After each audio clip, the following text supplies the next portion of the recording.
Hello, Fever River Rail fans, and welcome back to another episode of Fever River Reviews. Today we are looking at a model from a newer manufacturer, KR Models.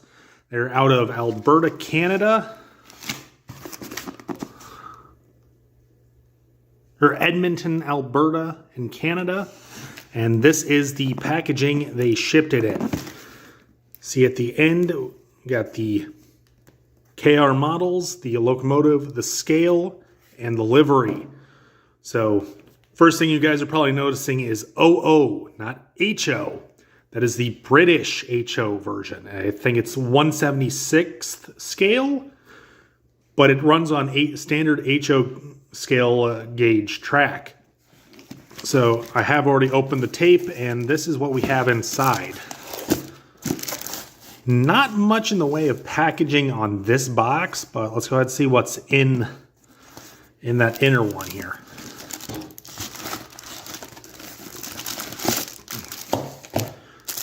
Now this already feels like it has quite a bit of weight. Let's see, here's a plastic sleeve open at this end. And there is the main box. Nice little box. Okay, let's see what we have here. Not suitable for children under 14, and bunch of that in a bunch of languages.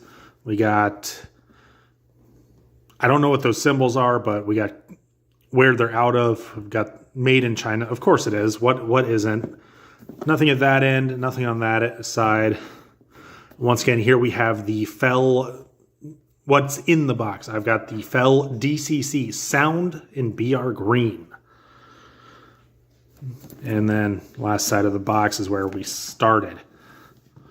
So let's go ahead and get the top off here. Oh, some paperwork.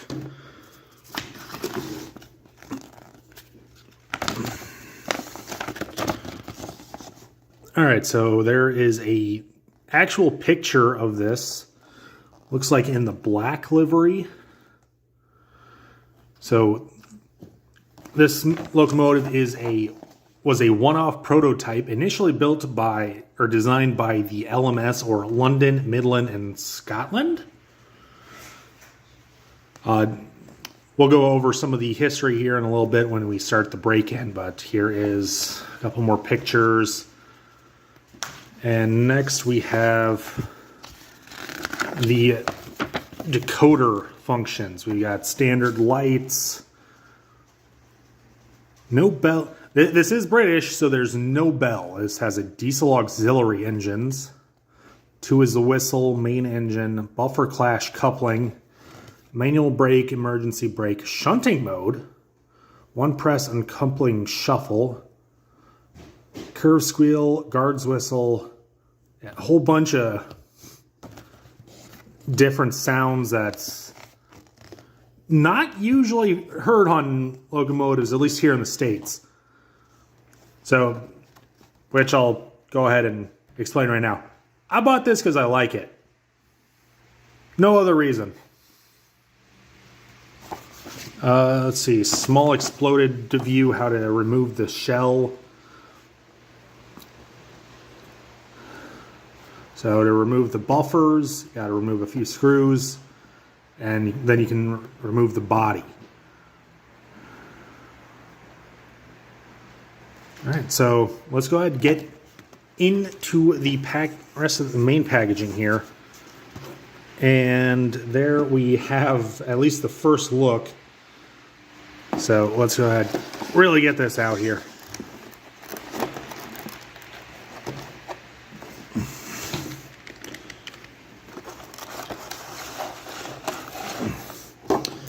So a little detail bag here. Looks like we have some head codes, some static 3 links, and some brake pipes. We've got a pin. And that appears to be it for detail bags. So here we have the engine. I have watched a few other reviews of this, and it is honestly exactly what I was expecting. Real glossy finish. A lot of molded detail, a little more than I would kind of expect, but this is their, excuse me, this is their second production model. One thing that I did notice in Sam's Trains review was that he didn't have the center connecting rod, which on the bottom image there, it does have. During the development, I've been following their page for a while. KR Models said that they were going to include that piece for whichever you wanted to model. So I'm kind of surprised that isn't present here in either of the detail bags.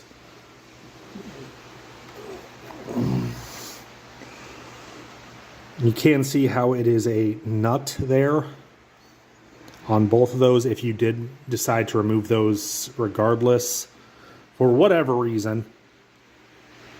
Let's see here. So being British, this also has a cab at either end. Let's go ahead and get this on the scale and see how much we weigh here. Nope.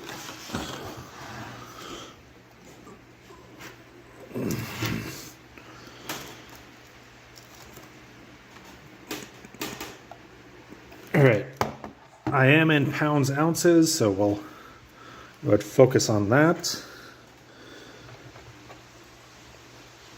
And we are coming at 14.5 ounces, I think. Yes, so just shy of a pound. Let me adjust everything here, and I will get another little close-up look here.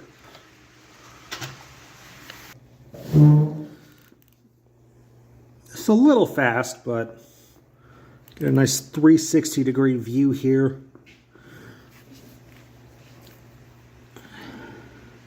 So overall, this is already looking like a very nice model, but let's go ahead and get it onto the programming track and see its first run. So I'll be right back. Okay, so first, before we get it onto the track for the first time, let's go ahead and check the gauging. So front wheels,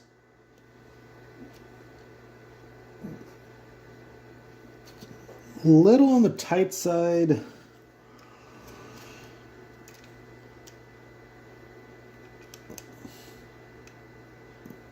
All right, so everything feels a little bit on the tight side, but just. I think it's going to be perfectly fine, but I have had issues here at the club where with a wheel set on a flat car, I think it was, or a Gone, it was a little tight and it was catching a bad solder joint. So we'll see if that is an issue. But as for now, let's go ahead and get it onto the track here and give it its first test. All right, so we are all programmed here. There's a mouse. There's a mouse. Save and close. So we will go ahead. 10-10. Bring up the throttle.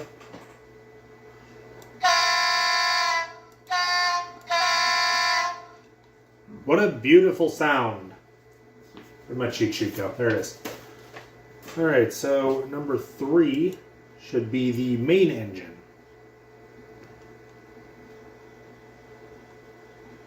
It's not doing anything. There's no sound. So we'll start the auxiliary engines, I guess, for a minute.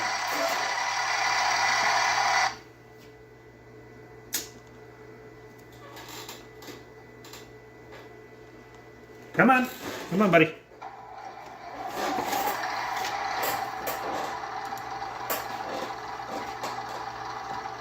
All right, so we'll go ahead and get started here. 50% throttle, and this is going to be our break-in. So as it winds up, you're probably wondering hey, how are we going to pull anything? This doesn't have knuckle couplers. That's where you're wrong. Katie makes a NEM coupler, a NEM socket coupler. So this is a number 18. This is the medium length. There's 17, which is short, and 19, which is long. But now for a little history.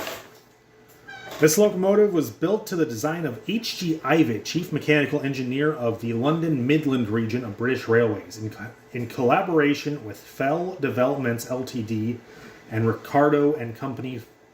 Yeah, Fell Developments was set up by Lieutenant Colonel L.F.R. Fell, wonder where the name came from, who was responsible for the concept and design of the unique engines and transmission arrangements. In the late 1940s, the railways faced growing competition from the motor car and airlines offering internal flights.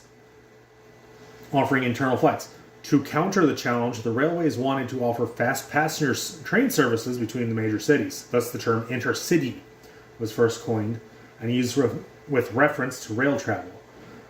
Development for the proposed fast intercity trains, the Fell locomotive was built at British Rail's Derby Works in 1949 and 1950. Introduced in January 1951 and remained in service until November 1958. Sure is a long career there, huh? Power came from 4 supercharged 12-cylinder Paxman RPH Series 1 engines, each producing 500 brake horsepower at 1,500 RPMs. 2,000 brake horsepower in total. The engines were housed under bonnets at each end of the locomotive,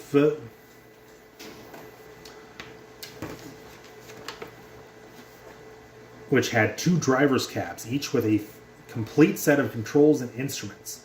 150 brake horsepower, 9.6 liter AE6 auxiliary engines provided the power for driving ancillary equipment, including the superchargers, cooling fans for water and oil radiators, gearbox oil pumps, and vacuum exhausters. The main drive was through fluid couplings with a system of direct mechanical gearing with a 484 wheel configuration. The Fell had a top speed of 78 miles per hour and weighed 116 tons. The complexity of the Fell made maintenance time consuming and expensive, and no more were built. A detailed technical description of this prototype and comments by John Cove, who had some involvement with the Fell project while working at Paxman in 1955. In 1955, Fell drew up plans for a 2,300 brake horsepower locomotive of similar design, the highest power single diesel unit in the world at the time. DD-40s weren't even thought of yet.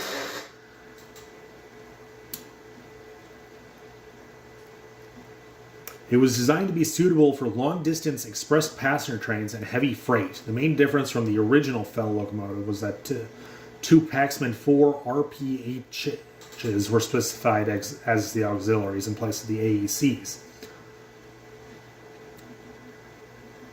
This second project did not progress beyond the drawing board, clearly.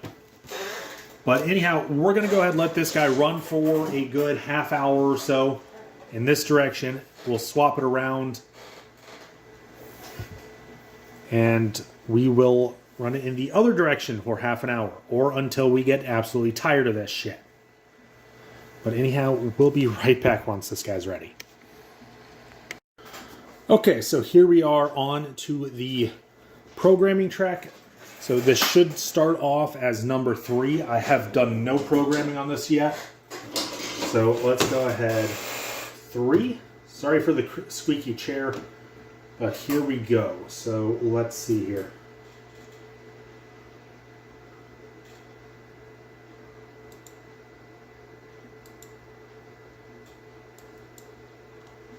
Oh, that would help.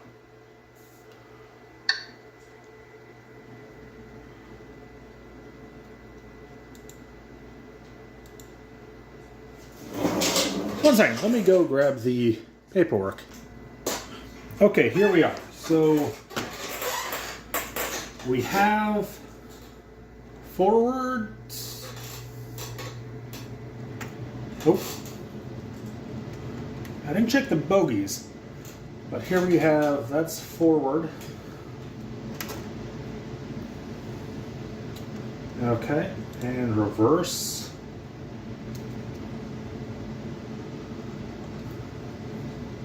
So a common issue between the two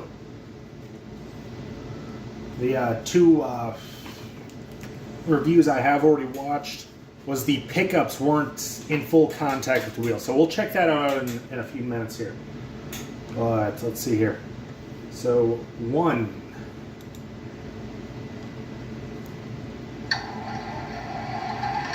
That is the auxiliary engine.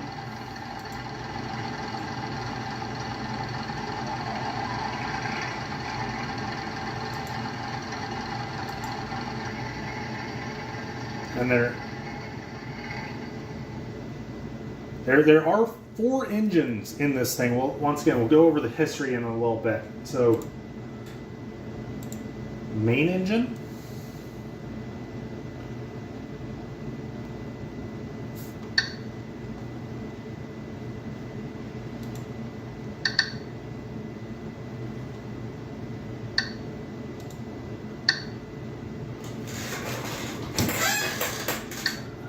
I don't know what the main engine is. Let's see.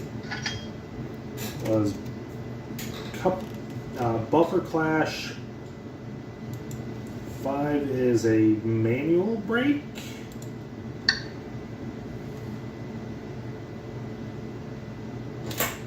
Okay, one sec. We are going to go ahead and try to adjust these power pickups.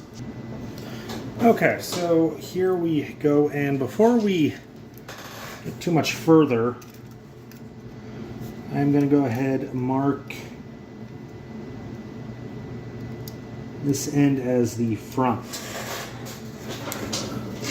So, that being that this doesn't necessarily have a front or a rear, much like B units from Alco or EMD. Anyhow, on to attempting to rectify the issue. So the brake rigging isn't on all that tightly, so you can just pop this off.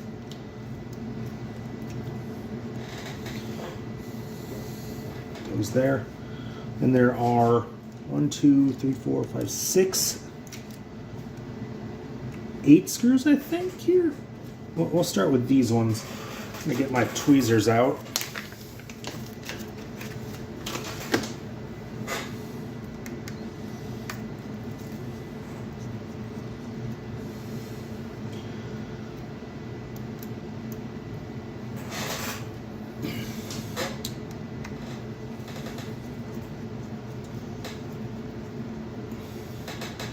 So all 8 of the drivers here are geared, but only I think the outer 2, I believe, are actually powered.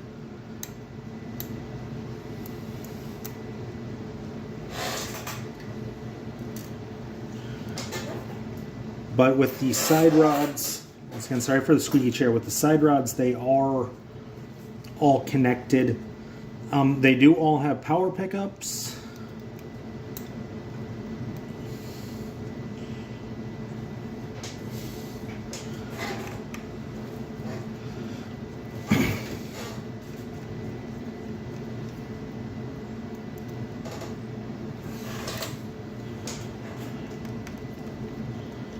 And so the longer I look at this, there are 2 screws at either end of the keeper plate here.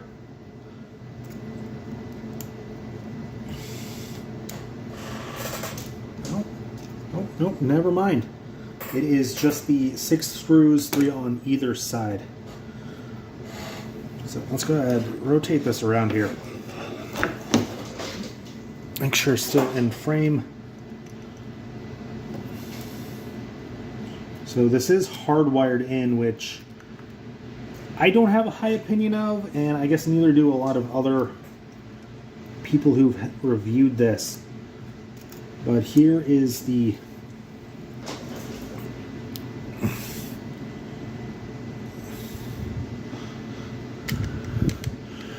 inside. I know poor lighting, one second. Like that? Yep. All right, so I got my friend Austin here with a light, and you can see a little better in here. Got gears, got turned bearings in there as well. But then the plate is hardwired. So thank you, Austin. So now let's go ahead and try to get the pickups here, which I can already see some of these are been really weird. So I'll pull that up like that and gently get that worked back around.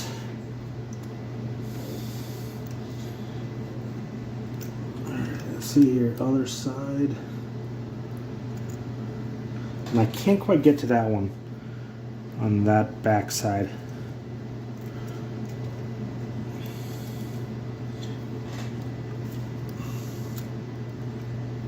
It's a big issue with even having to try to do this is getting them back into place once you've got them bent to your liking. My hand is probably completely in the way. But let's go ahead. That's sorted first.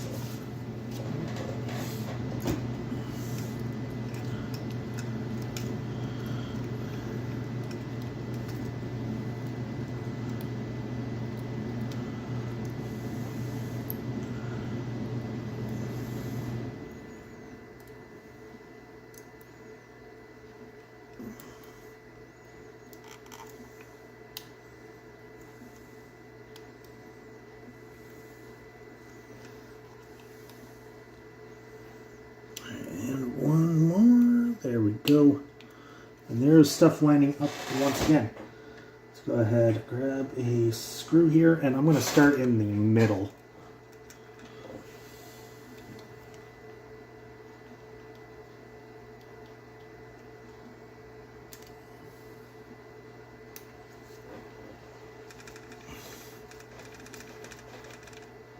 Alright, there we go. So that is one started. Should be able to do the rest of these without getting too much more into frame.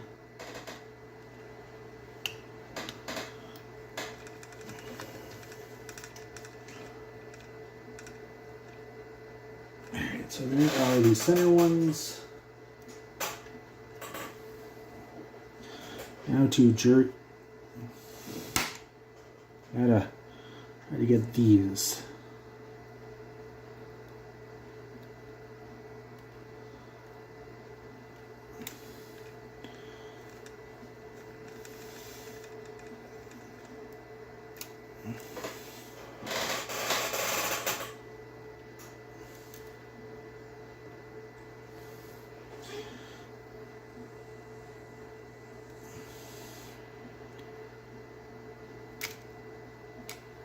Piss.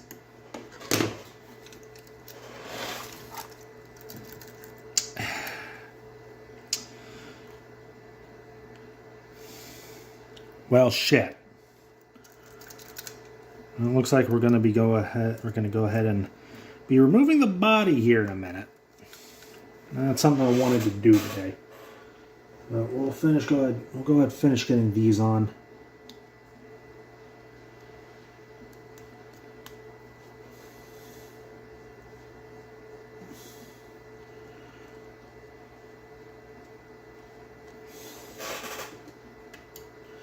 So as I mentioned, this is KR Model's second release. Their first was the British Rail GT3.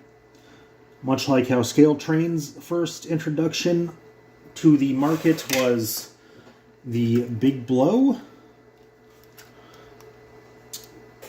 KR Models decided to do the British equivalent.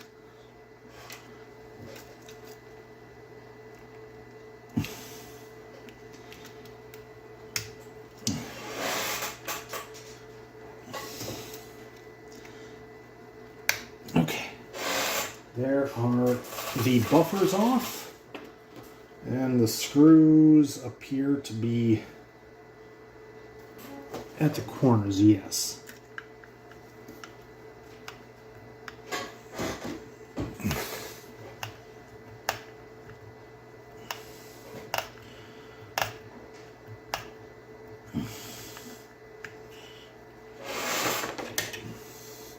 Hopefully I didn't strip that. I was slipping quite a bit on it. Oh, damn, that is long.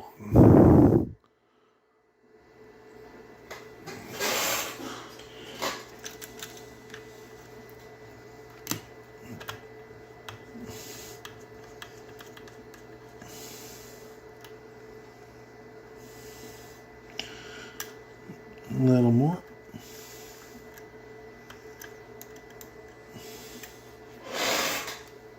And we'll go ahead and flip this end for end.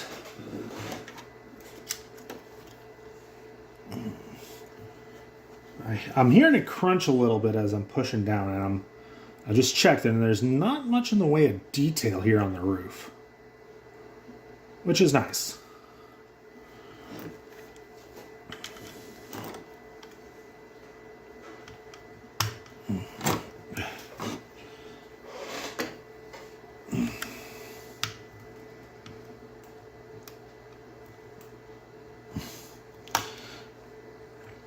Okay, that was really tight.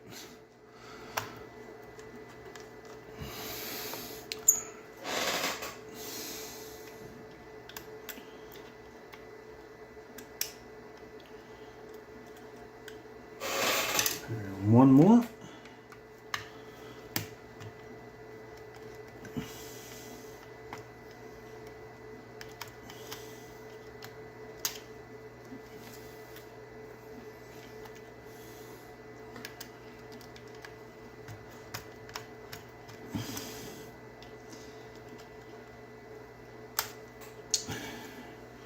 Okay, this last one's being a little stubborn. Nope. That's nice. Well, stubborn as the screw I was going after, or the screw that fell into the mechanism I was going after, has just fallen out, so that's nice. So I'm going to go ahead and try to get that one actually put back in here real quick.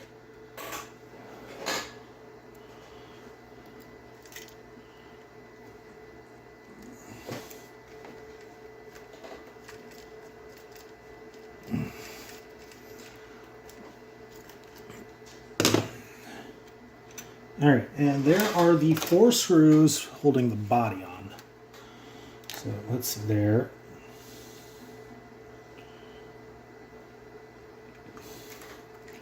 All right, there we go.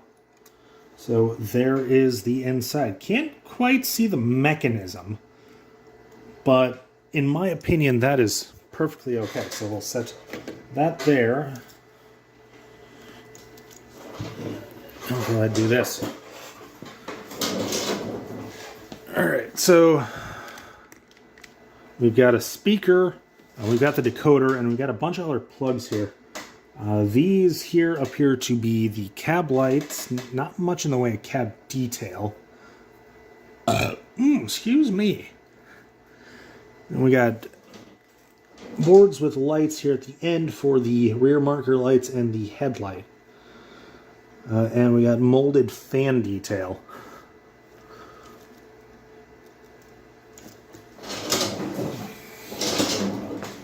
It's the same thing at both ends.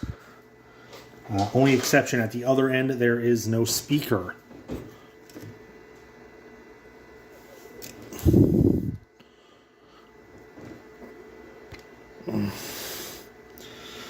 As you can see there is the interior, and it does have a little molded detail there for the controls. You can even see I think that's a throttle lever, maybe a dead man switch, but it does have that. It does all appear to be molded though. So let's go ahead and pop the shell back on then. There's the inside of the shell, nothing special. Careful of the ladders. Go ahead and get that like that. And go ahead and get these reassembled.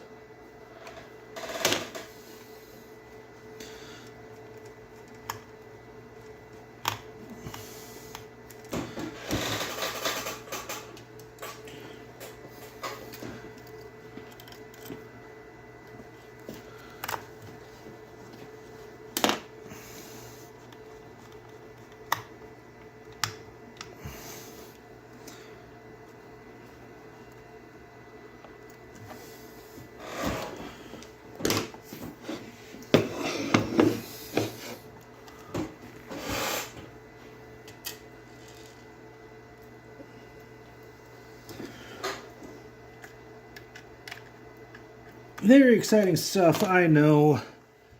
I'm still new to this.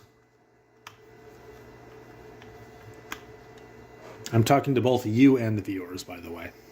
Austin's back in here with me. He's got a training set up for this guy once he's run in. If we last that long, it will take an hour or so. But it's not like either of us have anything important to do tomorrow. Isn't that right? Yep. Alright, so let's go ahead and get the buffers thrown back on here. Looks like these were painted with the buffers in place.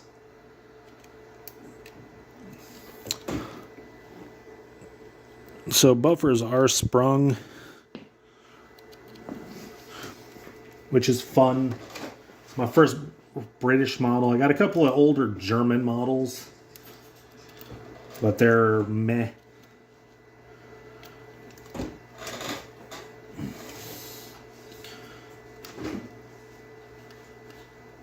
And I'll also go ahead and get the brake rigging put back on, which I forgot about.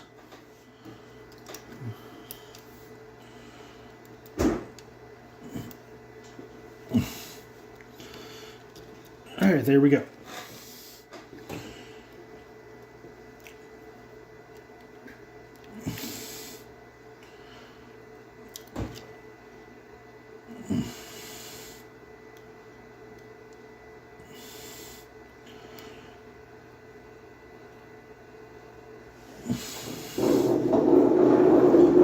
Alright, so there we are, reassembled. Let's go ahead back up to the track and make sure we're zoomed out. And we'll get it put back up here.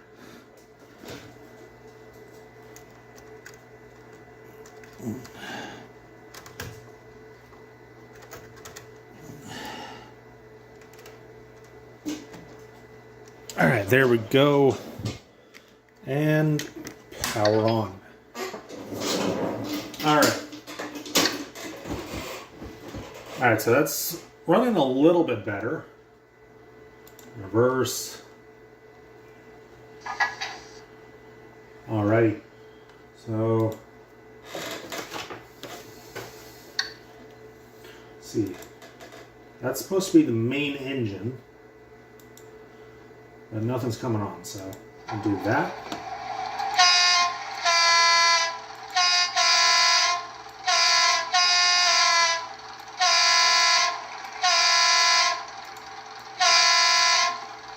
Isn't that a wonderful horn?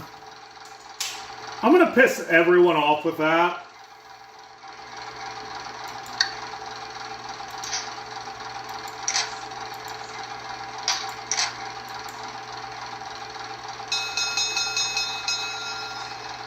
No idea what that was. I'm just pushing buttons at this point.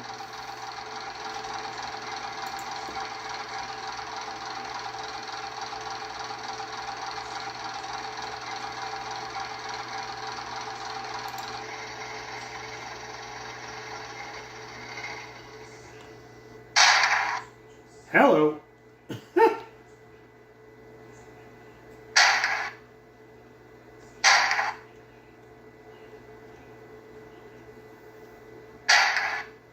Interesting. So that is number 18 detonators.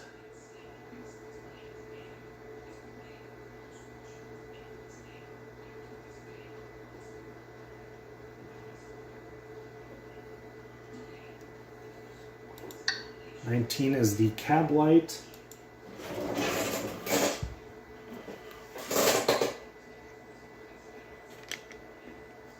Once again, not much in the way of cab detail, though I guess if you wanted to, you could put a crew in there. Let's see. F10, so 1, 2, 3, 4, 5, 6, 7, 8, 9, 10.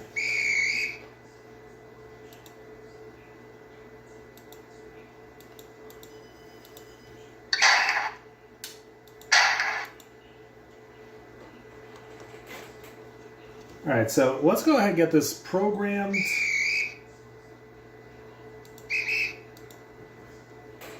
And I will be right back for the run-in and the history.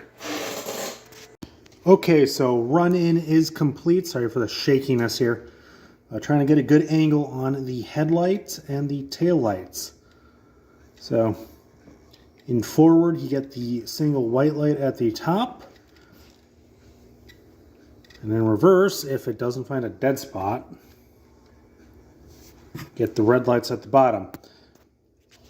Let's go ahead to get back on the tripod and we'll do a performance test here. All right, so I forgot to do this before the run-in, so sorry. But let's go ahead and see here. So we'll start in 1% throttle. It's a pretty good crawl. And reverse. Also a pretty good crawl. Let's go ahead and see what we can do at full speed here.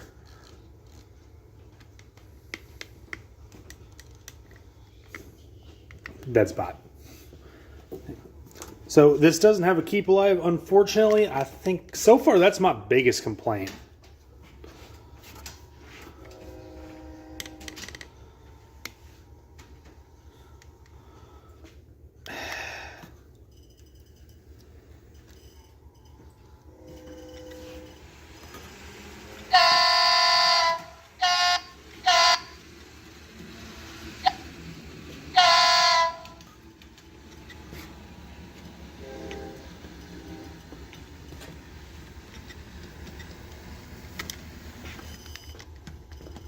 There we go, getting a little bit of speed now.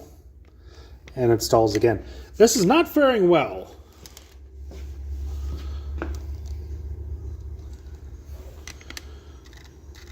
Let's go ahead and stop and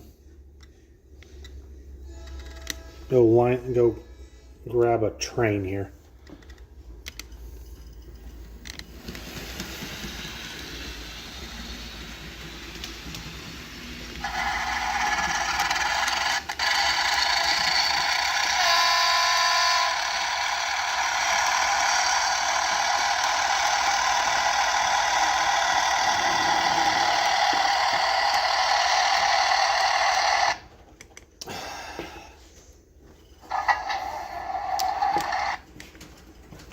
So a portion of this is likely dirty track. We try to keep a cleaning train running every week, but it doesn't always work out.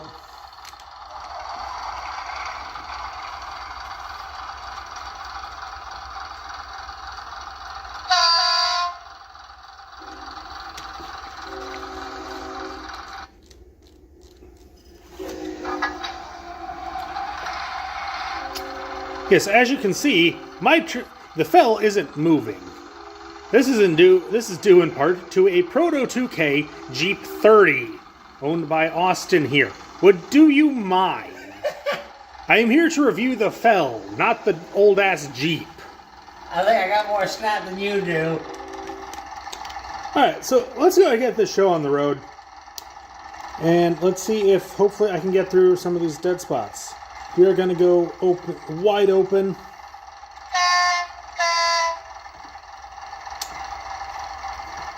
You have throttle. Let's go. Do I need to push it? Yes. Jeep to the rescue. Maybe. Nope.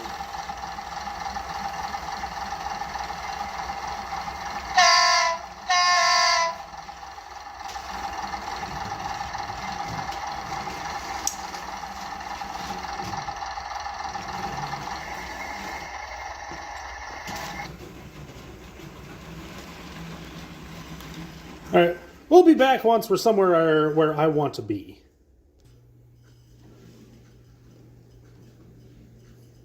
What did I just say? I thought the taillights cut out, so I gave her some trouble. All right, so I don't know if this is assisted by the Jeep or not, but here we come around the first curve. I'm stuck to you. I'll disconnect. You're on your own. And there we go. Now we're getting some speed. This section here is notorious for just being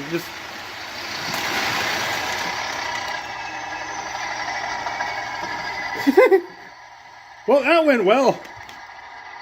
Okay, so 100% throttle on this. You want to avoid. Let's go ahead.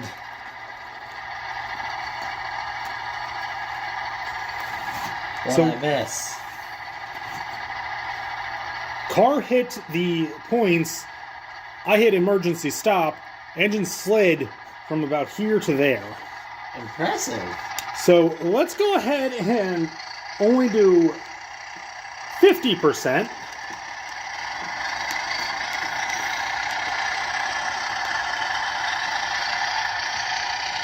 It looks like Chip Yard is in need of some major cleaning here. But going into staging now.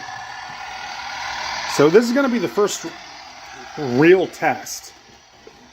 As I was saying about this curve here, it's pretty gnarly and will drag down most underprepared engines.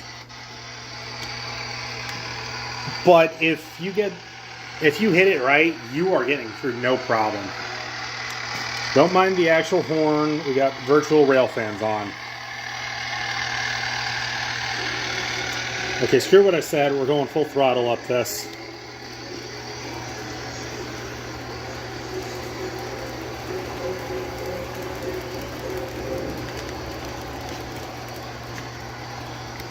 So this is the club's reefer train. It is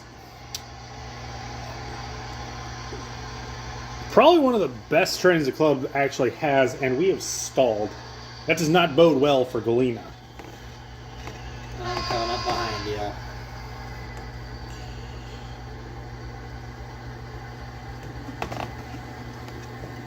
Alright, and the Jeep to the rescue.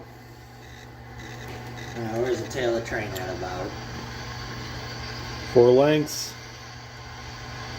2 car lengths. 1 10-foot. Joint. So we're going to accept the help of the little Jeep here to get up and out of staging.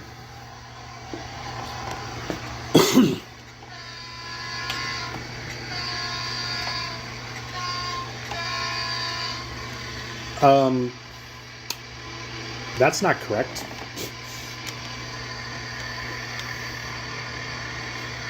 No wonder, I'm pushing the whole train myself. So, fell is shit, Jeep 30 is awesome.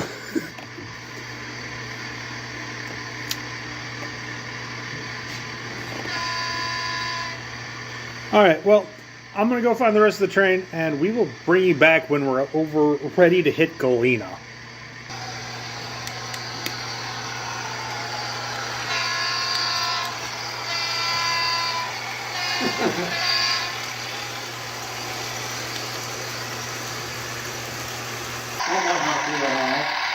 Does it? No. Okay, so it looks like we've got a frozen wheel there. I'm going to go ahead and stop and take a quick look at that. But otherwise, we are about ready to hit Galena.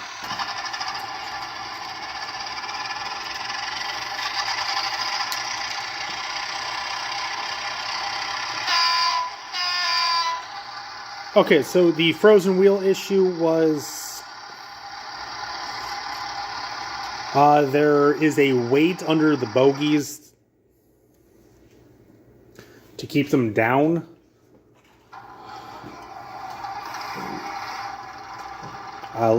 rather than taking the weight from the engine to keep them on the track, they've got their own little counterweights or their own little sub weights. I pulled a screw out thinking I was going to be making my life easier. You can hush up. I thought I was going to make... Is it really slipping on that? God damn. I thought I was making my life easier to put the number 18s on. I wasn't. I was just making my life harder here. Set. But anyhow, let's go ahead and highball. So what I had done was I pulled the screw out and the counter and the weight, when I put it back together, the weight got pushed against the one axle. It is all sorted now.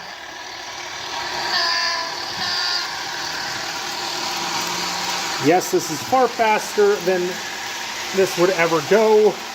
Probably. I feel like this is a lot higher than 75, and this bogie does not want to stay on the track.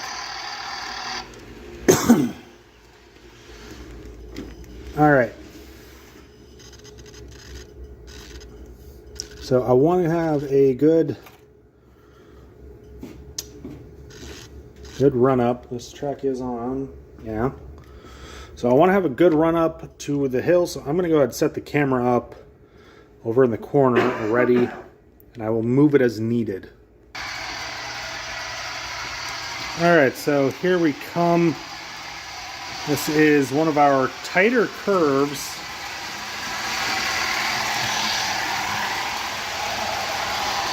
Slicer that, no problem. Other tight curve. Sounded like it slowed down a little bit, and now onto the hill.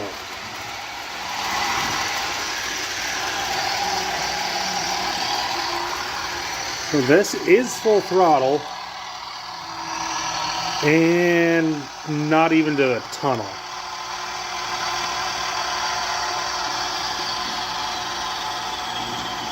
Did somebody say momentum?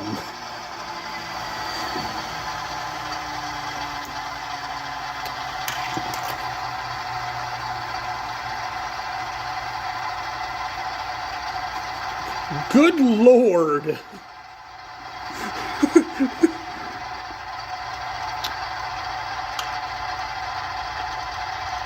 I'm gonna have to tweak this a little bit. I'm pretty sure this would have gotten halfway around the layout with that much momentum. Alright, bring in the helper.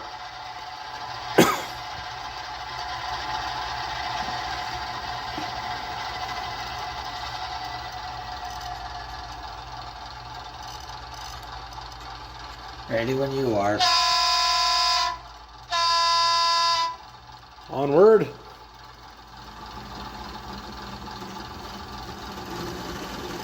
Come on.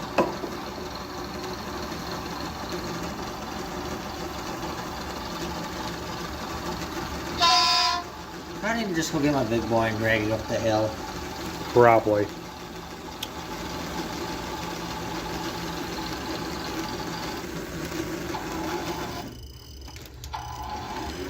It just zips off. Oh, now you feel like trying to move.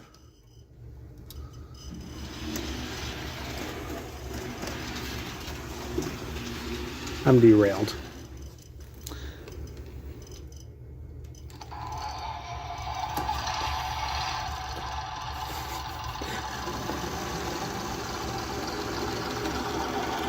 All right, so I think this is just about going to conclude my review once we get up here to Benton.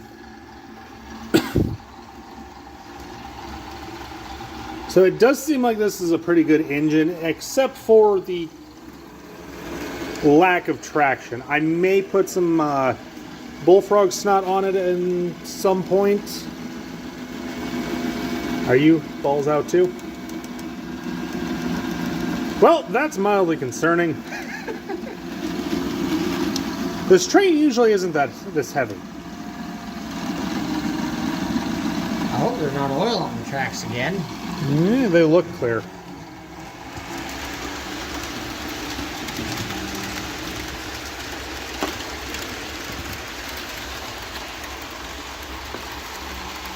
So I'm thinking this engine might get left down at the bottom of the hill and it can pretend to be a banker.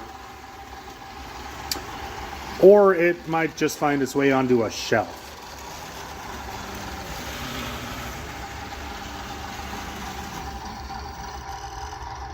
But in any case, this has been the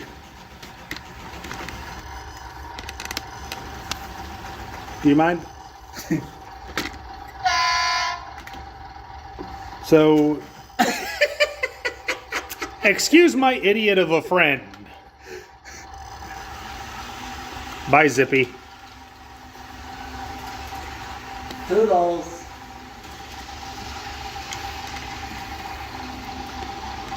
Alright, so where was I? Oh, yes. This is a very nice engine. I quite like the sound.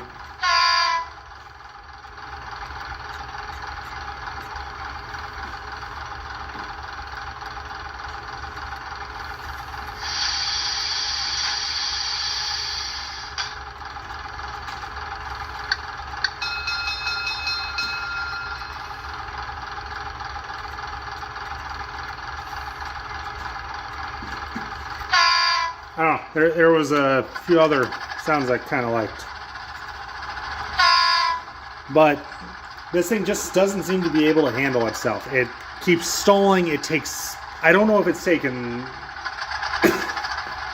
Excuse me. I don't know if it's something in the mechanism that's making it not want to take off again, or if it's something in the programming. Excuse me, yet again. Sorry, I had a lot of cheese today. But anyhow, this is where I'm going to wrap this review up. I'm going to find somewhere to shove this consist. And that's going to be it. Thanks for watching, guys. Remember to hit that. If you like what you see, remember to like and subscribe. We also have a couple of Facebook pages. I will try to link them if I can figure out how. Oh, I didn't like that. It was very shaky.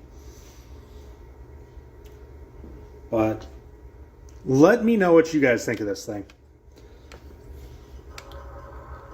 Oh dear.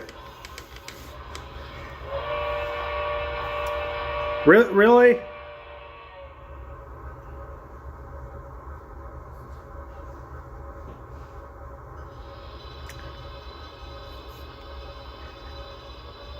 And for those of you who want me to explain why there is a British experimental diesel in the US, the executives at the Fever River Railroad decided to...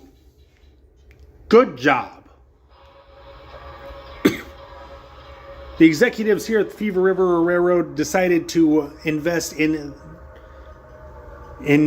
trying some British technology. First trial, it was a failure. It is going into storage. Good day, good night, good morning, good afternoon, good evening, and or good night. No points if you get that reference. I think I've made it in the last 3 videos.